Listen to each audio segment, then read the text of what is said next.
Hey people, good morning. Good to be with you again. We are talking about 1 Peter. We're in chapter 2, looking at verse 9 right now. And we find Peter painting some incredible word pictures for us. He started off in chapter 2, the beginning, talking about us being as living stones in the spiritual house that God would seek to build. And now he turns his attention to some other beautiful word pictures. We spoke yesterday about one of them, but today I want to talk about the word picture of being a royal priesthood. Chapter 2, verse 9. Now, this is a beautiful picture. Peter was a good Jewish young guy. He understood full well the role of the priesthood as it had come out of the nation of Israel during the time of the wilderness into a religious system where it revolved around the priest. Peter would have once a year taken his offering up to the Passover, and he would have shed, that priest would have shed the blood of that sheep or whatever he was taking, and he would have poured that out upon the altar. Peter would have known full well the role of the priesthood.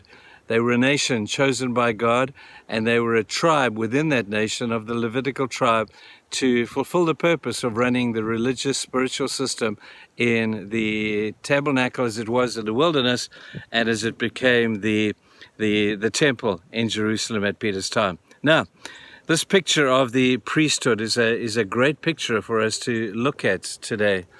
Peter knew full well that the priest's role was to be a mediator between the people and God. And they had a high priest who was in charge of all the priests who fulfilled their functions in the temple. And the high priest would once a year take the blood of a lamb and he would walk into the Holy of Holies that only he was allowed to go to, and then only once a year. And he would pour that blood upon the altar as a peace offering to God for the sins of the people. It was a holy place. You walked in there with fear and dread, and in fact so much fear and dread that they would tie a rope around the priest's ankle, and he would walk in there just in case he died in the presence of God. They would be able to drag him out without the curtain being messed up, and he would drag him out and they would do what they needed to do. They were in absolute fear of the very presence, the holy presence of God. There was a huge curtain that separated the Holy of Holies from the rest of the people. That's the picture. Peter would have understood that completely. But here's the beauty of the other side of the picture.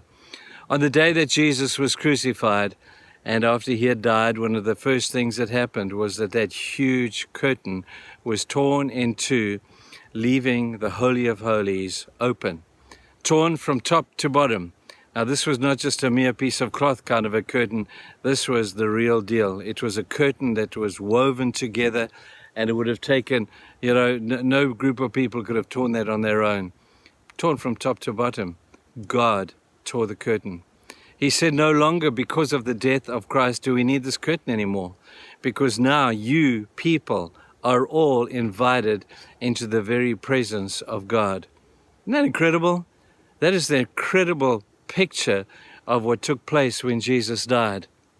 That his blood, through his blood, that curtain was torn, and now we have direct access into the presence of the Holy God. And in fact, we're invited in. The priest couldn't believe this, but that's the truth. Now, if we look at that and we say, wow, isn't that incredible? That I now, in a sense, have taken on my own priestly role. I am one of the priesthood. And we have this doctrine that we use in the church, and it's a beautiful one, called the priesthood of all believers. You are all priests. If you're a believer, you have access to the place that only the high priest could go, into the very presence of God. Now that's exciting. And you have access to him even as a sinful person who is covered by the blood of Christ. We now have access into his presence. We are our own priests. That we now don't have to go through a person. You don't have to confess your sin to another person. You can go directly into the presence of God to be seen by him. Now that should totally blow us away. But with that privilege comes an incredible responsibility. You see, the responsibility to live out a life that would reflect the magnitude of that beautiful event is key to the follow-up after we've done it. If we walk into the presence of God and say, hey, thanks God for what you've done, your shed blood is cool, and we walk out and we continue to live the same way that we've always lived, we've made a mockery of the blood of Christ, because there has to be a life change. There has to be a life change. If you want to take on a priestly role in your own life and represent God to other people like that, then there's got to be a huge life change.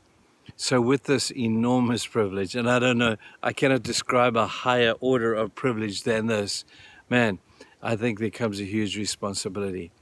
The next passage that we look at next week talks about what that looks like. So hang in there. We'll see to that next week.